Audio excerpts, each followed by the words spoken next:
Hello student, आज हम देखेंगे टीआरएनए का क्लोवर लीफ मॉडल, है ना। क्लोवर लीफ मॉडल मतलब यहाँ पर देखेंगे क्लोवर लीफ जो होती है उसके हिसाब से उसके समान दिखाई देने वाला मॉडल है, इसलिए हम इसको बोलते हैं क्लोवर लीफ मॉडल। इसको सबसे पहले एक साइंटिस्ट हैं होली, इन्होंने बताया था। तो ये जो इन्होंने क्लोवर लीफ मॉडल दिया था ये एलानिन टीआरएनए के ऊपर दिया था। ऐसा टीआरएनए जो एलानिन को कोड करता है। अब देखेंगे अपन तो इनको 1968 में, होली जो साइंटिस्ट हैं इनको 1968 में खुराना और निरेनबर्ग, दो साइंटिस्ट थे इनके साथ में, खुराना निरेनबर्ग, इन तीनों को 1968 में नोबेल पुरस्कार दिया गया था।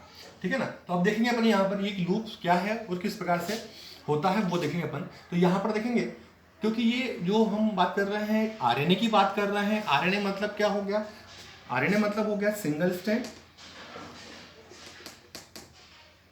सिंगल स्ट्रैंड मतलब इसका एक स्ट्रैंड होता है, परंतु यहाँ पर आपको डबल स्ट्रैंड जैसा दिखाई दे रहा है, परंतु ये एक ही स्ट्रैंड है, सिंगल ही स्ट्रैंड है। कैसे सिंगल स्ट्रैंड है यहाँ देखें अपन, यहाँ पर देखें ये है आपका 5 प्राइम एंड ये 5 प्राइम एंड देखें आप यहाँ पर इस प्रकार से ये 3 प्राइम एंड पर खत्म हो रहा है। तो सिंपल सी बात है, जब हम डीएनए हमने आरएनए पढ़ा था हमने, तो 5 प्राइम और 3 प्राइम ये एक एंड्स होते हैं। ठीक है, परंतु यहाँ पर ये क्या है कि एक लूप का निर्माण करता है। तो ये आपस में जो नाइट्रोजन बेसेस होते हैं वो आपस में नाइट्रोजन बॉन्ड जो है, नाइट्रोजन बेसेस जो है वो आपस में हाइड्रोजन बॉन्ड के द्वारा जुड़ जाते हैं और हमको ऐसा लगता है कि ये डबल स्टैंडर्ड वाला या डबल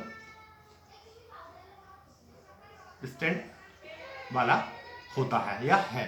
तो यहाँ पर आप देखेंगे ये जो आपको दिखाई दे रहे हैं ये जो है यहाँ से लेकर यहाँ तक 1 से लेकर 7 तक जो नाइट्रोजन बेसेस है ये कोई आर्म का निर्माण करते हैं। ये आर्म को बोलते हैं एक्सेप्टर आर्म।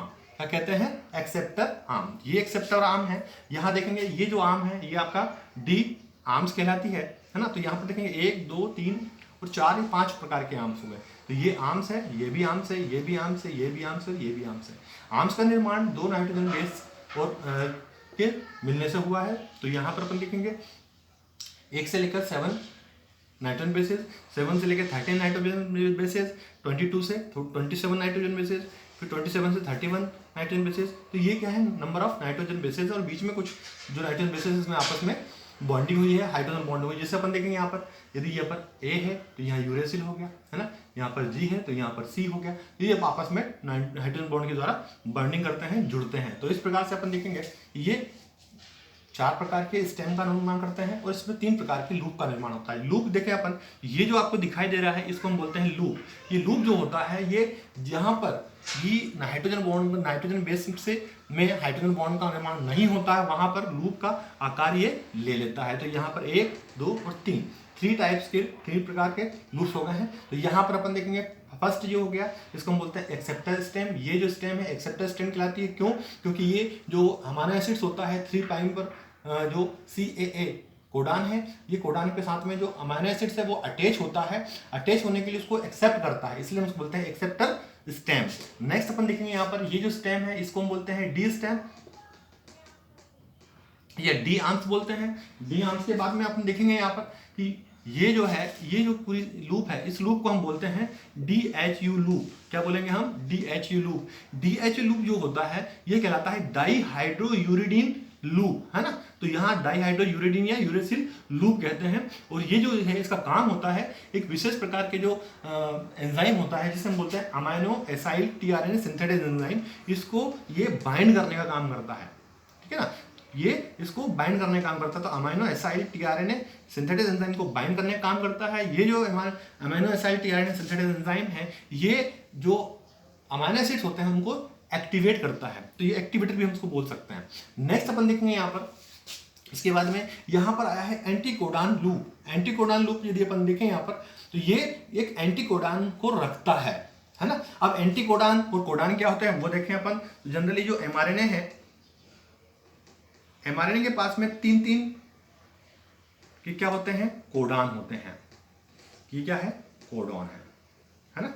ये कोडॉन, ये कोडान जो होते हैं यदि हम इसको एक सिंपल भाषा में समझें तो जो लॉक होता है उसकी एक स्पेसिफिक की होती है ना। तो यदि हम लॉक को कोडान मान लें तो एंटीकोडान क्या है? उसकी की है। तो इसी प्रकार से यहाँ पर इस कोडान में सपोज अपन बात करते हैं ए, यू और जी की यदि हम बात करें तो यहाँ पर ए की जगह क्या हो जाएगा यू, यू की जगह क्या हो जाएगा ए और जी की जगह हो जाएगा सी।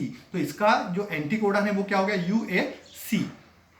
समझ में आ रहा है? तो इस प्रकार से क्या होता है ये कोडान का एंटी कोडान। तो यहाँ पर एंटी कोडान साइड्स होती है। तो यहाँ पर दो साइड, दो जो नाइट्रोजन है सी और जी, ये तो सेम रहते हैं, स्टेबल रहते हैं, परंतु यहाँ पर जो आई है इसमें सी भी हो सकता है, ए भी हो सकता है, ये वेरिएबल समझ लग सकते हैं इसको, या चेंज हो सकता है। तो इसलिए हम बोलते हैं इसको बोवल बेसेस या बोवल बेस कहते हैं। ये जो पूरी जो आर्म है या लूप है ये होता है रिकॉग्नाइज साइड। किसका रिकॉग्नाइज साइड होता है? ये एक्टिवेटेड अमाइनो एसिड है। जो अमाइनो एसिड यहाँ पर एक्टिवेटेड आके इससे जुड़ेगा उसके लिए रिकॉग्नाइज साइड होता है। क्यों? क्योंकि इसके पास में क्या है एंटी कोडान है। नेक्स्ट अपन देखेंगे आगे, यहाँ पर एक लूप दिखाई आपको दे रहा है। इस लूप जो संरचना दिखाई दे रही है आपको आर्म्स टाइप में, तो इसको हम बोलते हैं लंप, LUMP लंप।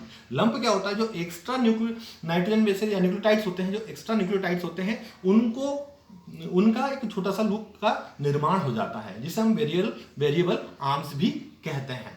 आगे अपन देखेंगे यहाँ पर एक जो आर्म्स आपको दिखाई दे रही है इसको बोलते हैं टी साई सी लूप। क्या बोलेंगे हम इसको? टी साई सी लूप। मतलब ये हो गया टी साई सी लूप। ये टी साई सी लूप जो होता है ये लूप रिकॉग्नाइज करता है और बाइंड करता है किसको? राइबोसोम को। तो राइबोसोम को बाइंड करने के लिए ये साइट्स पाई जाती है जिसे हम बोलते हैं टी साई सी लूप। ठीक है ना? यहाँ पर जो ये साइड दिखाई दे रहा है ये साइड होता है स्यूडो यूरिडीन नाइट्रोजन बेस। कौन सा? Pseudo uridine. मतलब ये मॉडिफाइड नाइट्रोजन बेस होता है। कौन सा? यूरिन का, है ना? तो यहाँ पर देखेंगे टी साई सी लूप कहते हैं। ठीक है ना? नेक्स्ट अपन देखेंगे यहाँ पर ये जो आप दिखाई दे रहे हैं यहाँ पर, ये जो आर्म्स दिखाई रही है, स्टेम दिखाई दे रही है आपको, ये स्टेम होती है बाइंडिंग स्टेम, जो बाइंड करती है किसको? अमाइनो एसिड को। यहाँ पर आप देखेंगे अमाइनो एसिड है जो कि इससे बाइंड होगा। तो यहाँ पर एक सीक्वेंस है C और A। ये जो CCA सीक्वेंस है ये इंपॉर्टेंट सीक्वेंस होता है जो कि अमाइनो एसिड्स को बाइंड करता है। अपन अब थोड़ा सा इसको देखेंगे किस प्रकार से ये बाइंड होता है वो पर देखेंगे। तो यहाँ पर जो CCA सीक्वेंस होता है ये सीक्वेंस इसको हम ACC नहीं पढ़ सकते, हम इसको पढ़ेंगे CCA। क्यों? क्योंकि यहाँ पर 5 प्राइम से स्टार्ट हो रहा है और 3 प्राइम तक जा रहा है, तो इसको हम बोलेंगे CCA सीक्वेंस। CCA सीक्वेंस के ऊपर क्या होता है? OH ग्रुप पाया जाता है। ये OH ग्रुप अमाइनो एसिड को यदि अपन देखें तो आपने देखा होगा कि अमाइनो एसिड्स के लास्ट में क्या होता है? COOH ग्रुप पाया जाता है ना? तो ये COOH और ये OH माइनस H2O करते हैं। मतलब यहाँ से H2 बाहर निकलता है और बाहर निकलने के बाद में ये जो अमाइनो एसिड्स है ये यहाँ पर आकर बाइंड करता है। तो अमाइनो एसिड यहाँ पर क्या होते हैं? बाइंड जाते हैं। तो ये अमाइनो एसिड यहाँ पर बाइंड होता है। तो इस प्रकार से ये पूरा का पूरा स्ट्रक्चर होता है जिसे हम बोलते हैं tRNA का क्लोवर लीफ मॉडल, जो कि क्लोवर लीफ के समान होता है। एक बात और बता दूं मैं आपको कि यहाँ पर ये जो मॉडल है ये 3D स्ट्रक्चर है। 3D स्ट्रक्चर है किसका? tRNA का। तो ये आपका क्लोवर लीफ मॉडल।